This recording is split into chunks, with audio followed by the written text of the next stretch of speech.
بسم اللہ الرحمن الرحیم الحمد للہ نحمده ونستعینه ونستغفره ونؤمن به ونتوکل علیہ ونعوذ باللہ من شرور انفسنا ومن سیئات اعمالنا من يهده الله فلا مضل له ومن يضلل فلا هادي له ونشهد أن لا إله إلا الله وحده لا شريك له ونشهد أن سيدنا ومولانا محمدا عبده ورسوله أرسله إلى الناس كافة بشيرا ونذيرا وداعيا إلى الله بإذنه وسراجا منيرا صلى الله تعالى عليه وعلى آله وأصحابه وبارك وسلم تسليما كثيرا وبعد فأعوذ بالله من الشيطان الرجيم بسم الله الرحمن الرحيم إن تجتنبوا كبائر ما تنهون عنه نكفر عنكم سيئاتكم وندخلكم مدخلا كريما صدق الله العظيم.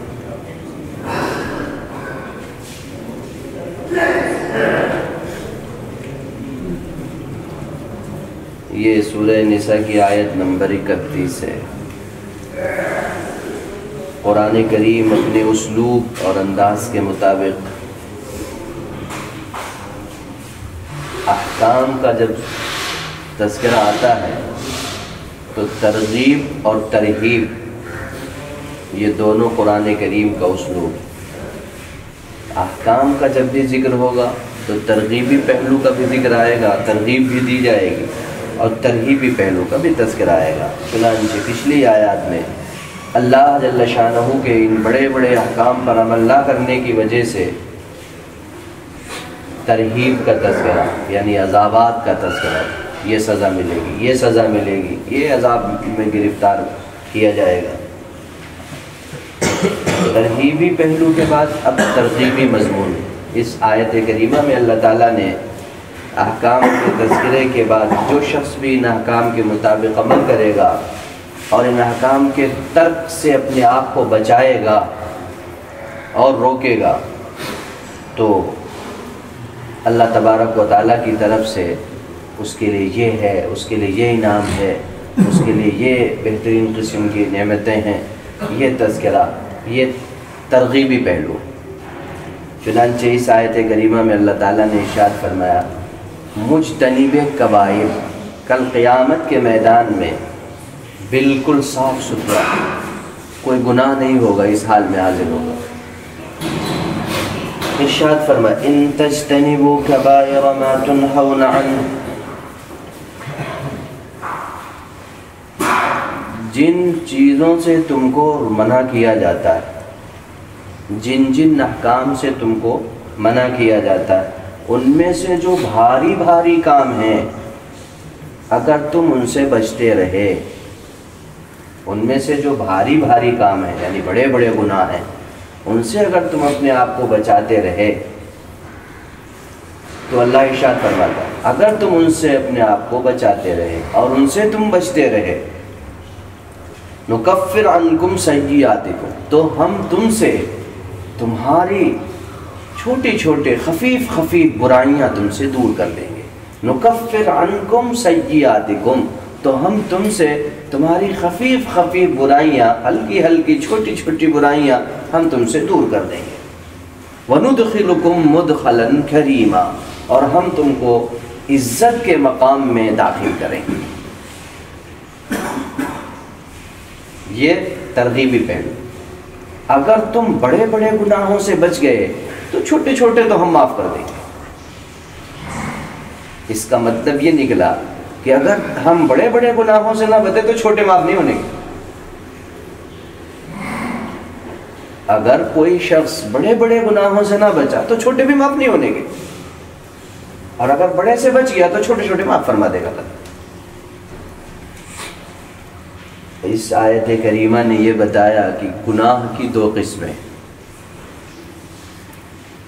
ایک گناہ بڑے بڑے ہیں اور ایک گناہ چھوٹے چھوٹے ہیں. بڑے بڑے گناہوں کو ہم عرف عام میں کبیرہ کہتے ہیں، اور چھوٹے چھوٹوں کو صغیرہ کہتے ہیں۔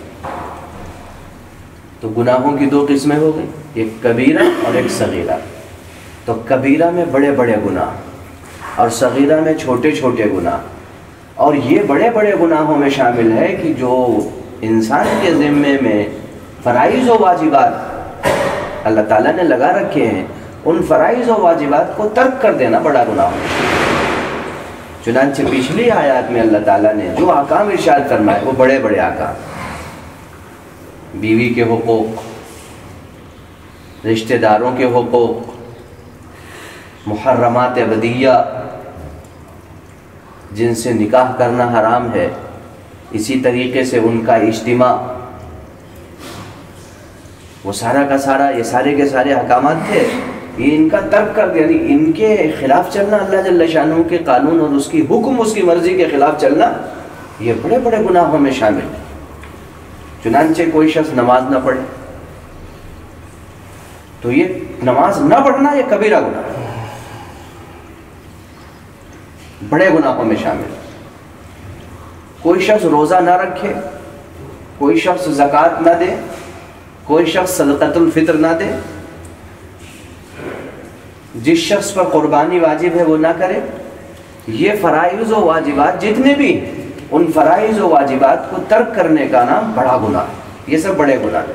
ان بڑے گناہوں کی وجہ سے کیا ہوگا؟ وہ چھوٹوں کی بھی سزا ملے گی۔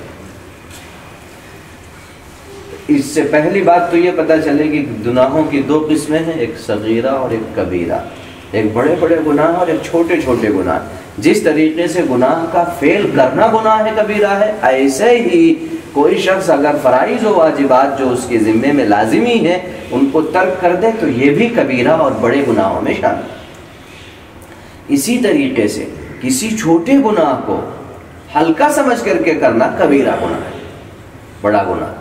اسی طریقے سے کسی چھوٹے گناہ پر مداومت کرنا، اصرار کر کے کرتے رہنا، ابھی کیا پھر تھوڑی دیر بعد کیا، یعنی چھوٹے گناہ کو بار بار کرنا، وہ بھی کبیرہ۔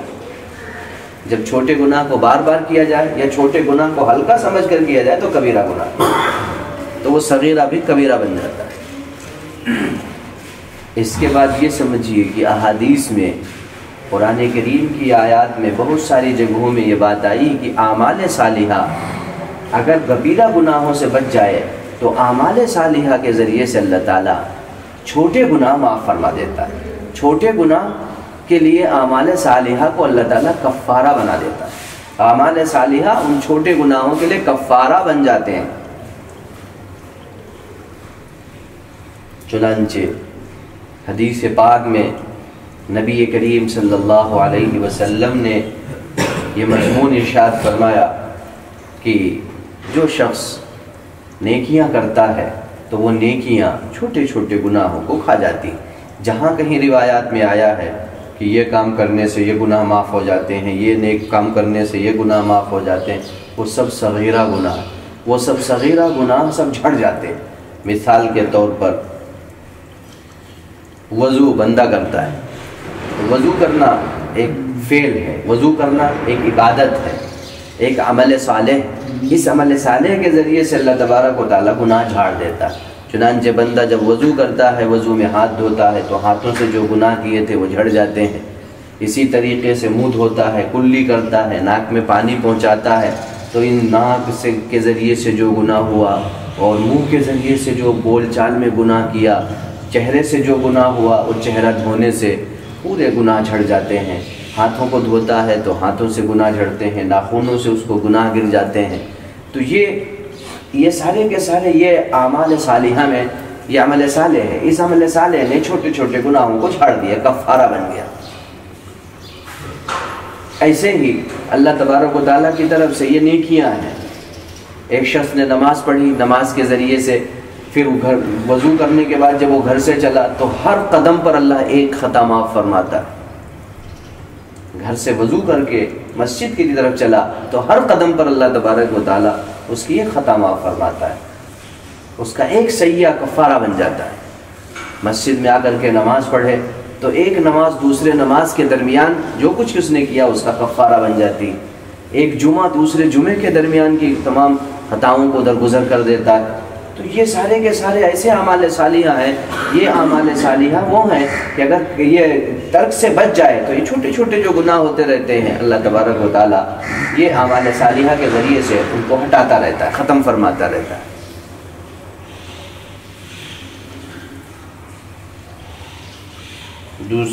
تیسری بات، اگر ان تجتنبوا کبائرہ، اگر کبیرہ گناہوں سے بچے گا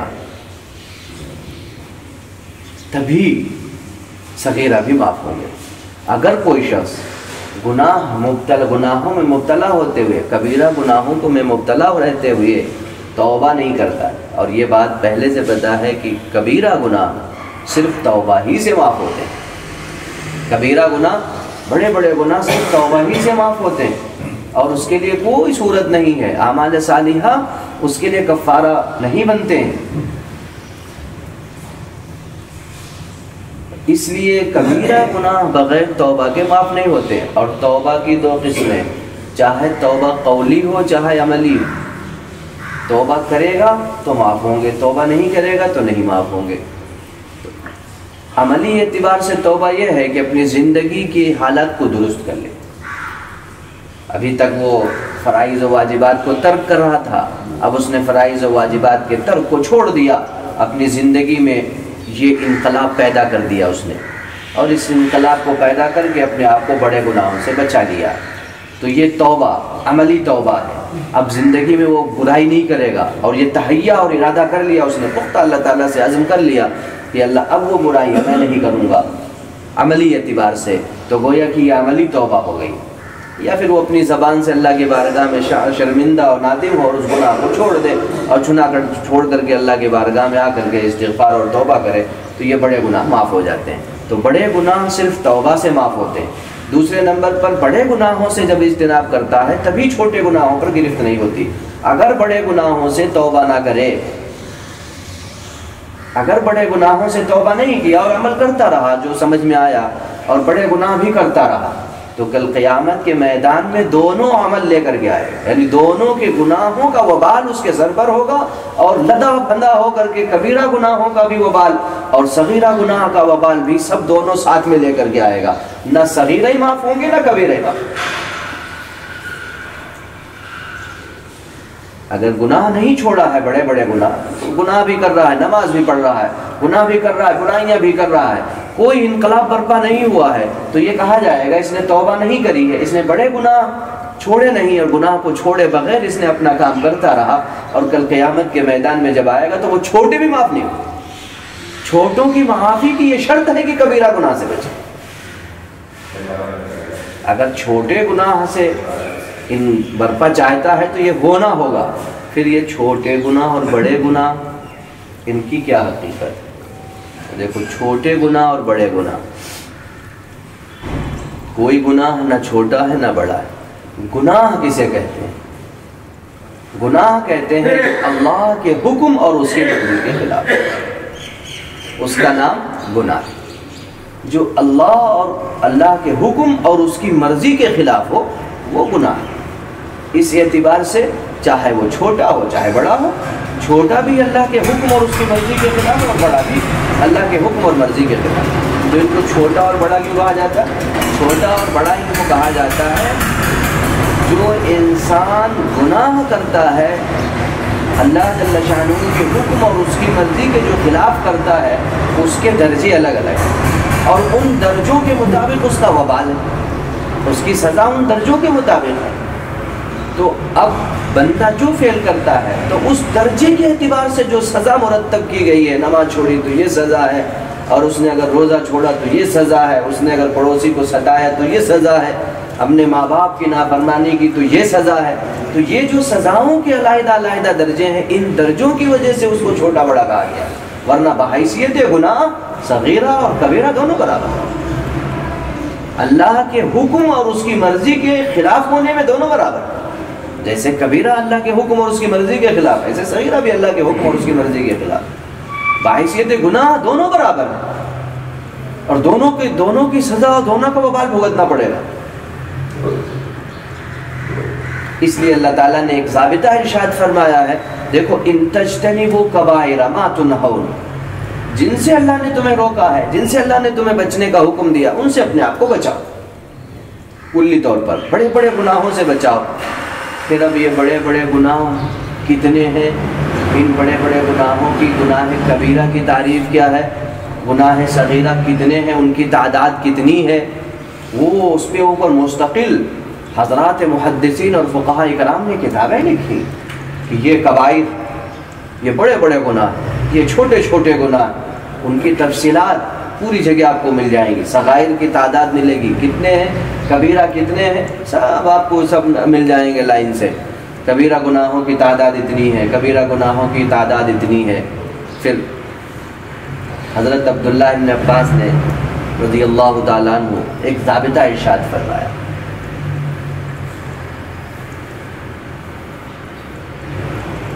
ما نہا عنہ فہو کبیرہ، جس کام سے اللہ نے تمہیں روکا، جس بات سے اللہ نے تمہیں منع کیا، جس چیز کے کرنے سے اللہ نے تمہیں منع کیا، اس چیز کو انجام دینا کبیرہ ہے، اس چیز کو انجام دینا کبیرہ ہے۔ اللہ جل شانہ کے حکم کی خلاف ورزی کرنا یہ کوئی چھوٹا معمولی بات ہے، تو بہت بڑی بات ہے۔ اللہ جل شانہ کی مرضی کے خلاف چلنا، تو یہ اللہ تعالیٰ نے یہ اس آیت کریمہ میں ضابطہ ارشاد فرمایا، اگر تم بڑے بڑے گناہوں سے بچے تو چھوٹے چھوٹے ہم معاف کر دیں گے، اور اگر تم بڑے بڑے گناہوں میں مبتلا رہے تو ہم چھوٹے معاف نہیں کریں گے۔ گویا کہ قیامت کے میدان میں اگر کبیرہ گناہوں کا مرتکب آیا ہے تو صغیرہ معاف نہیں ہوں گے، صغیرہ ساتھ میں ہوں، اور اگر کبیرہ سے بچ گیا ہے تو جب قیامت کے میدان میں کوئی صغیرہ گناہ ہی نہیں ہوگا، دونوں گناہوں سے پاک و صاف ہو کر کے آئے گا۔ صغیرہ معاف کرنے کا اللہ تعالیٰ نے وعدہ فرمایا، لیکن کبیرہ سے مجتنب رہتے ہوئے، جب کبائر سے بچے گا تو صغیرہ معاف ہو جائے گا۔ یہ مضمون اللہ تعالیٰ نے اس آیت میں ارشاد فرمایا، ان تجتنبوا کبائر ما تنہون عنہ، جن کاموں سے اللہ نے تمہیں روکا ہے، چنانچہ اللہ نے تمہیں اس سے روکا ہے کہ کسی کی حق تلفی مت کرو، کسی کے اوپر ظلم مت کرو، چنانچہ وراثت کی تقسیم کا مسئلہ قرآن نے بیان فرمایا اور تقسیم وراثت کو فرض قرار دیا، یہ پیچھے والے مضامین۔ محرمات ابدیہ کو اللہ نے ارشاد فرمایا، ان سے نکاح حرام، ان سے نکاح حلال، پھر جن سے نکاح حلال ہے ان کے مہور ادا کرنے کا حکم دیا، ان پر کسی قسم کی زیادتی اور ظلم و ستم کو حرام قرار دیا۔ یتیموں کا مال ناحق کھانے کو قرآن نے منع فرمایا، یتیموں کے مال ناحق کھانے پر اللہ نے وعیدیں ارشاد فرمائی، اور پھر رشتہ دار اعزاء غربا کے حقوق کا تذکرہ آیا، ان کے حقوق عموم کا تذکرہ آیا، پھر ان کے حقوق خاص کا تذکرہ آیا۔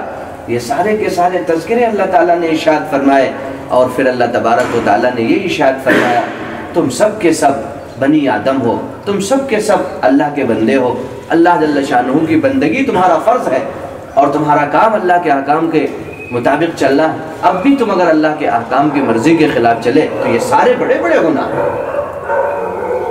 یہ سارے بڑے بڑے گناہ ہیں۔ بھئی اپنی اولاد کو وراثت سے محروم کر دینا، اپنی اولاد میں حق تلفی کرنا، ایک کو زیادہ دینا ایک کو کم دینا، ایک کے ساتھ میں رعایت کرنا ایک کے ساتھ میں کوئی رعایت نہیں کرنا، یہ ساری کی ساری حق تلفیاں ہیں۔ بیٹیوں پر ظلم کرنا،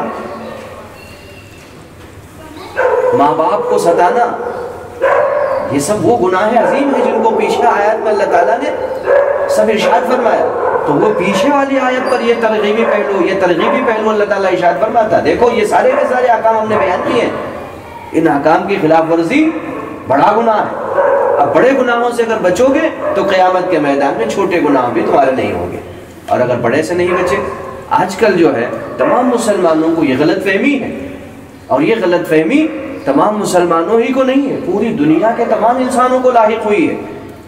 لہذا قرآن کریم نے جگہ جگہ یہ مضامین ارشاد فرمائے کہ جس طریقے سے پچھلی امتوں میں غلط فہمی ہوئی ہے، ایسی ہی غلط فہمی امت محمدیہ کو بھی ہوگی، کہ نماز پڑھو یا نہ پڑھو، روزہ رکھو یا نہ رکھو، روزہ رکھنا، نماز پڑھنا، زکوٰۃ دینا، اسلامی لباس پہننا اور اسلام کے احکام پر چلنا، یہ صرف مدارس والوں کا اور مسجدوں والوں کا کام ہے، یہ عام مسلمانوں کا کام نہیں۔ عام مسلمان اپنی دنیا داری میں لگے ہوئے ہیں۔ یہ غلط فہمی پہلی امتوں کو بھی ہوئی. یہود و نصرانیوں میں دیکھو، یہودیوں میں دیکھو پادری عمل کرے گا، نصرانیوں میں دیکھو صرف راہب ہی عمل کرے گا، مجوسیوں میں دیکھو صرف ان کا جو بڑے پجاری ہیں وہی اپنا عبادت کریں گے، صائبین میں دیکھو ان کے بڑے بڑے عبادت کرنے والے ہوں گے، ہنود میں دیکھو ان کے بھی وہی ہے. اور سب کا دعویٰ یہ ہے کہ ہم حق پر، سب کا دعویٰ یہ ہے ہم سب جنت میں جائیں گے اور کوئی نہیں جائے گا. ہنود یہ کہتے ہیں ہم سب صرف سورگ میں ہیں، ہم ہی لوگ جائیں گے اور کوئی جائے گا ہی نہیں، سب نرک میں جائیں گے. تو نصرانی کہتے ہیں جنت تو ہماری، یہودی کہتے ہیں جنت تو ہم میں جائیں گے اور کوئی جائے گا ہی نہیں. سب اپنے اپنے پہ دعوے دار ہیں. مسلمان کہتے ہیں جنت تو ہمارے ابا کی، ہم جنت میں جائیں گے، ہم نماز پڑھیں یا نہ پڑھیں، ہم روزہ رکھیں یا نہ رکھیں، ہم نے کلمہ پڑھ لیا ایک مرتبہ کافی ہے. یہ غلط فہمی ہے اور یہ بڑی غلط فہمی ہے. اور قرآن نے اس مضمون کو جگہ جگہ بیان فرمایا. کیا لیس بیمانیکم ولا امانی اہل الکتاب من یعمل سوءا یجز بہ ولا یجد له من دون اللہ ولیا ولا نصیرا. یہ صرف آرزویں ہیں، تمنائیں ہیں. لیس بیمانیکم، جیسے اہل کتاب کی آرزویں تھیں ایسی تمہاری آرزویں ہیں، اور آرزوؤں سے کچھ نہیں ہوتا. لیس بیمانیکم، آرزوؤں سے کچھ نہیں ہوتا، تمناؤں سے کچھ نہیں ہوتا، جیسے یہود کی تمناؤں سے کچھ نہیں ہوتا. ثابتہ من یعمل سوءا یجز بہ، جتنی برائی جو کرے گا، جو گناہ جو کر کے آئے گا اس کی سزا اسے بھگتنی پڑے گی. لہذا یہ غلط فہمی میں نہیں رہنا چاہیے کہ ہمارا نام مسلمان ہے اور ہم اسلام کا لیبل لگا رکھا ہے تو ہمارا کام ہو گیا. نہیں بزرگوں، میرے بھائیوں، یہ بات یاد رکھو، یہ قرآن کریم کے مضامین میں بہت اہم ترین مضمون ہے کہ یہ بڑی غلط فہمی میں ہم آج سب مبتلا ہیں کہ نماز صرف مولوی صاحب پڑھیں گے، لباس اسلامی صرف مولوی صاحب ہی پہنیں گے، اور ہم اپنی مرضی کے مطابق چلیں گے، جنت میں پھر بھی پہنچ جائیں گے. یہ بڑی غلط فہمی ہے. یہ اسلام کے بڑے احکامات ہیں، یہ قرآن کریم کے سارے مضامین ہیں. ان کو اچھی طرح جانو، اچھی طرح پہچانو. اللہ اور اس کے احکام اور اس کی مرضی کے خلاف مت چلو. اللہ اور اس کی مرضی اور اس کے احکام کے خلاف چلو گے تو اس کی سزائیں بھگتنی پڑیں گی. تو یہ بڑی غلط فہمی ہمارے درمیان میں آج رائج ہے. اسی وجہ سے دیکھتے ساری مسجدیں خالی رہتی، صرف جمعے کے دن ہی نماز پڑھی جاتی ہے. کیا صرف جمعہ ہی فرض ہو گیا؟ اس کے علاوہ یہ جو نمازیں ترک کی جاتی، تاریک الصلاۃ، نماز کا ترک کرنے والا کفر کی سرحد پہ پہنچ جاتا ہے. بعض فقہاء کرام نے کہا ہے انسان جو گناہ کرتا ہے اس کا ہر گناہ کفر کی طرف دعوت دیتا ہے، چاہے وہ گناہ چھوٹا ہو چاہے وہ بڑا. جب بھی انسان سے کوئی گناہ ہوتا ہے تو وہ کفر اس کو دعوت دیتا ہے. کفر اس کو دعوت کس بات کی دیتا ہے؟ اعمال کفریہ کی، اخلاق کفریہ کی دعوت دیتا ہے جب بھی انسان کوئی گناہ کرتا ہے.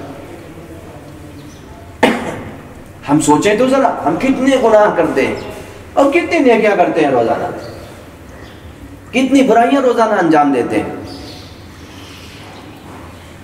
تو اس لیے اپنے آپ کو بڑے گناہوں سے بچاؤ تو چھوٹے اللہ معاف فرما دے گا. تو بڑے گناہوں سے بچنا ضروری، اور بڑے بڑے گناہ قرآن نے شمار فرمائے، اور جو بڑے بڑے گناہ احادیث میں مبارکہ میں آئے ہیں ان کی تفصیلات بھی یاد رکھیے اور ان سے بچیے، اپنے آپ کو بچائیے. قتل النفس، اشراک باللہ، اللہ کے ساتھ شریک ٹھہرانا سب سے بڑا گناہ، اکبر الکبائر.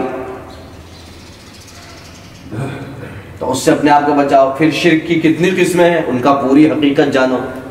نہ تو شرک فی الذات ہو، نہ شرک فی الصفات ہو، نہ شرک فی العبادہ ہو، نہ شرک فی المعاملات ہو، نہ شرک فی الاخلاقیات ہو. یعنی کہیں کسی اعتبار سے بھی شرک نہیں ہونا چاہیے. تمام شعبوں کو شرک سے پاک کرو. یہ بڑے گناہوں میں سے، اور یہ ایک ایسا گناہ عظیم ہے کہ اس کی سزا ہمیشہ کا جہنم. اور اس کے علاوہ بڑے بڑے گناہ تفصیل کے ساتھ محدثین فقہاء کرام نے بیان فرمائے ہیں، اور اس کے لیے باقاعدگی کے ساتھ علیحدہ علیحدہ ترتیبات ان کو شمار بھی فرمایا ہے. ان میں سے کچھ کا تذکرہ کل کیا جائے گا انشاءاللہ. اللہ تبارک و تعالی ہم سب کو صحیح سمجھنے کی توفیق عطا فرمائے، اور اللہ تعالی ہم سب کو بڑے بڑے گناہوں سے بچنے کی ہمت اور حوصلہ نصیب فرمائے. سبحان اللہ و بحمدہ، سبحانک اللہم و بحمدک، ونشہد ان لا الہ الا انت نستغفرک ونتوب الیک. سبحان ربک رب العزت عما یصفون وسلام علی المرسلین والحمد للہ رب العالمین.